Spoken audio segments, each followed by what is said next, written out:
want to get to this. Kliakoff, the Pac-12 commissioner today, Warren of the Big 12, Big 10 today, as there's constant news right now. Kliakoff saying college football expansion talks have boiled down to 5 proposals, mostly 8 to 12 teams. We know that.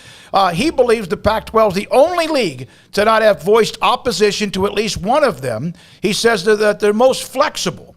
And there's all sorts of, like, what are you going to do here? The conversation has not really changed, but commissioners are now starting to talk about it, about whether it's going to be all conference champions, 5, and the highest rated group of 5. And there's even, you almost get the insinuation that the Power 5 conferences might say, why aren't we including the group of 5, and why don't we have our own playoff? And, of course, that's kind of going back to the rich want to get richer, the big boys want to be bigger. Well, that's why I was, kind of surprised that Bob Bowlesby said what he said yesterday, although the last couple months it shouldn't be that surprising. But he said while automatic burst for the top Power 5 champions would benefit the Big 12, in the long run it's not in the best interest of college football, which I think is a pretty bold move to say, like, look, there by the grace of God go anyone.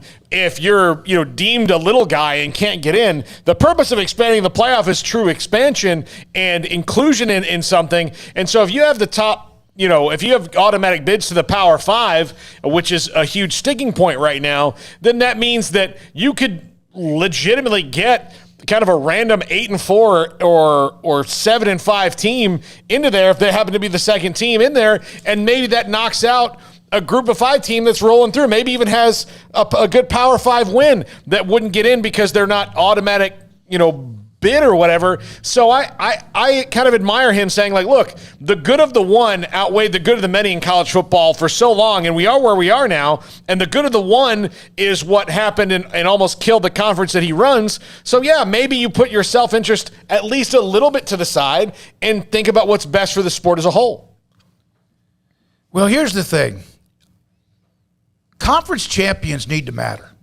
And if that means somebody that was 11-0 doesn't get in because of whatever reason, which would not happen if you expanded, because we're seeing that 11 or 12-0 get in even if you lose, like Georgia, and there's only 4 teams.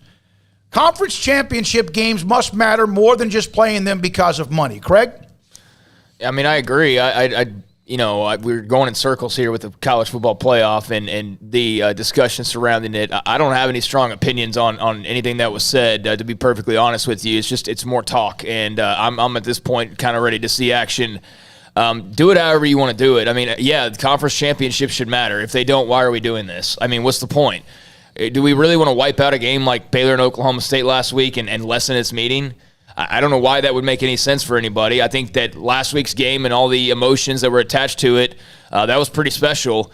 That ending was pretty special. That ending would have been, pretty fun even if it didn't have a whole lot writing on it. But the fact that it did just amped it up that much more. So, I mean, yeah, this whole talk about the playoff and the automatic qualifiers and all of that. I mean, Paul's got a passionate opinion on it. I know a lot of other people do too. I'm just kind of sitting here like, just figure it out. Like I'm honestly, I'm not trying to be like, Mr. I don't care. I'm so sick of hearing the circle that they're running in, and one day it's this, the next day it's that, then it's the alliance, and then it's both. I'm sick of it. Just figure the blank out, because it shouldn't be this difficult. It really shouldn't. Every other league in the entire world is able to put together a playoff, and you don't hear everybody bitching about, well, this team's not undefeated, or, oh my God, we have a team that's only 5 games above 500. Like, it never matters for these other leagues, but for some reason college football has to have like near perfection for you to be considered for anything. And if you have even slightly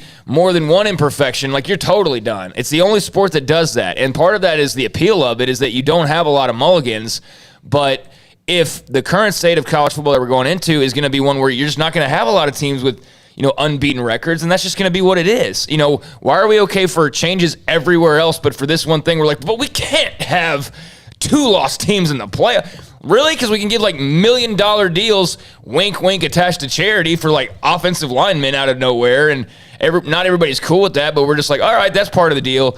We can, have coaches just leave in the middle of the night and, under the, the guise of something else entirely. We can have all these weird things happen, but all of a sudden we get into the playoff talk, and it's like, oh my God, how can we can't allow a G5 into the, you know what I'm saying? It's just like the one area that people say they want to budge, and yet they don't want to budge. And it's the one thing they can't seem to all get on the same page over or come to an agreement over. And I'm just tired of hearing about it at this point. I mean, I really am. Okay. This is the greatest sport, and it should not be this difficult. You're right. It should get, it's one of those things. It's kind of like unions and baseball, whatever. Put whoever's supposed to make decisions in a room. Give them maybe a case of water.